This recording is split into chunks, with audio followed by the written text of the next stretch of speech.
बहुत समय पहले की बात है। एक प्रतापी संत व्यास जी थे जो अपने शिष्यों को ध्यान की शिक्षा और ज्ञान की शिक्षा देते थे। जब उनके शिष्यों की शिक्षा पूरी हो जाती तो वे उनसे कहते कि अब तुम जाओ और मेरे इस ज्ञान को दुनिया में फैलाओ, मेरे इस ज्ञान से अच्छे कर्म करो। और इस तरह सभी शिष्य उनसे शिक्षा लेकर अलग अलग जगह चले जाते।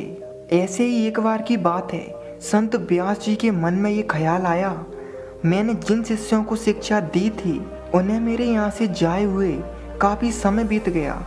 आखिर वो क्या कर रहे होंगे, उन्होंने मेरे ज्ञान का किस तरह प्रयोग किया होगा। इसीलिए संत व्यास जी ने ये तय किया कि क्यों ना मैं अपने शिष्यों को देखने जाऊं कि आखिर उन्होंने मेरे ज्ञान से क्या पाया। इतना सोचकर संत व्यास जी वहाँ से निकल पड़े। उन्होंने अपने हर एक शिष्य को खोजा और देखा कि उनका हर एक शिष्य ऊंचाइयों पर जा चुका था। कोई भी परेशान नहीं था, ना ही कोई आर्थिक रूप से परेशान था और ना ही कोई परेशानियों से पीड़ित था। इस दृश्य को देखकर संत व्यास जी बहुत ही खुश होते हैं और उनके शिष्य भी अपने गुरु को इतने दिनों बाद देखकर बहुत खुश होते हैं। गुरु अपने सभी शिष्यों से मिल चुके थे, लेकिन उनका एक आखिरी शिष्य था जिससे मिलना उनका रह गया था। उन सभी शिष्यों में से एक शिष्य ने गुरु से कहा, गुरुजी, आपके उस आखिरी शिष्य ने बहुत घोर तपस्या कर ली है। वह जंगल में अपना एकांत में आश्रम बनाकर दुनिया से अलग रहता है। वह दिन रात घोर तप में डूबा रहता है। गुरु इस बात को सुनकर बेहद ही खुश होते हैं और वे उस शिष्य से मिलने जंगल निकल पड़ते हैं। उस जंगल में एक सुंदर सी स्त्री एक आश्रम को देखती है और उस आश्रम के अंदर चली जाती है। वे आश्रम में जाकर देखती है कि एक साधु महात्मा ध्यान में बैठे हुए थे। वह स्त्री उनके पास जाकर अपनी चूड़ियों की खनखन करती आवाज़ों से उन्हें उठाने की कोशिश करती है और उसकी आवाज़ से साधु की आंखें खुल जाती हैं। वह स्त्री जितनी सुंदर थी उतनी ही आकर्षक भी थी। जब साधु की आंखें खुली तो उसने देखा कि एक सुंदर सी स्त्री उसके सामने हाथ जोड़कर बैठी हुई थी।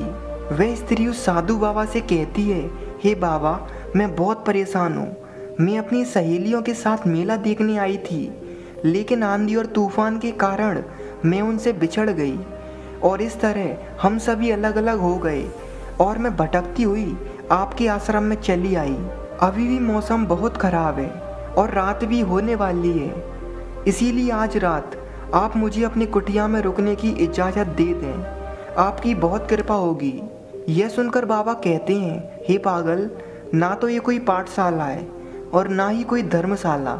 यह तो केवल एक आश्रम है जहाँ हम साधु फकीरों का जमघट लगता है और हम कीर्तन भजन करते हैं। यहाँ औरतों का क्या काम, इसीलिए तुम कहीं और जाकर देखो, क्योंकि तुम्हारा यहाँ रहना उचित नहीं है।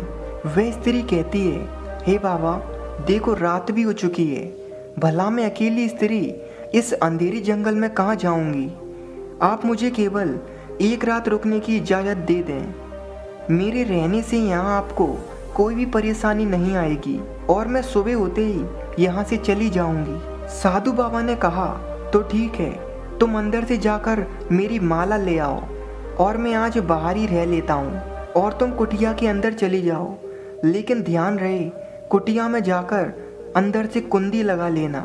फिर चाहे कोई भी तुमसे गेट खोलने की क्यों ना कहे, तुम गेट मत खोलना जब तक सुबह ना हो जाए। यह सुनकर वह स्त्री साधु को माला लाकर दे देती है और कुटिया में चली जाती है। साधु इस बात को बार बार दोहरा रहा था कि तुम रात में बाहर मत आना, नहीं तो मेरी साधना भंग हो जाएगी। वह स्त्री ठीक है कहकर अंदर चली जाती है और कुंडी लगाकर सो जाती है।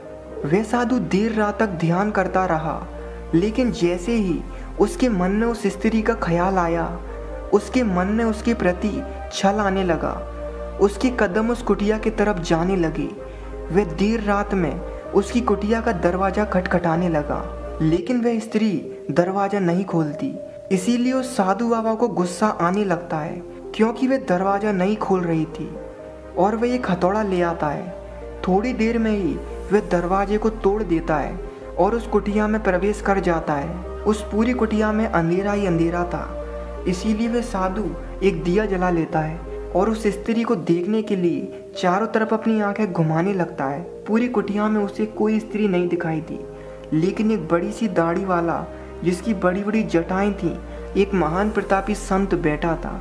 वह कपटी संत देखता है कि स्त्री की जगह एक महान प्रतापी संत उसके गुरु ही थे, व्यास जी।